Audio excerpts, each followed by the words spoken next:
పవన్ కుమార్ ఒక కామెంట్ పెట్టిండు.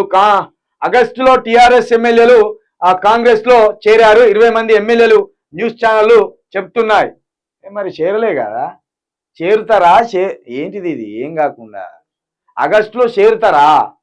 చేరారు అని డైరెక్ట్ పెట్టిండు. ఆగస్టు ఇంకా రాలేదు, చేరలేదు.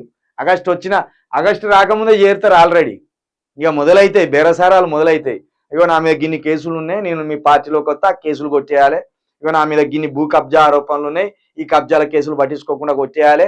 మీరు చెప్తే మీరు హామీ ఇస్తే వస్తాం, లేదా ఇగో నాకు గిన్ని కోట్లు అవసరం ఉన్నాయి, నేను ఎన్నికల్లో ఇన్ని కోట్లు ఖర్చు పెట్టినా ఈ కోట్లు మాకు ఇస్తే మేము వస్తాం.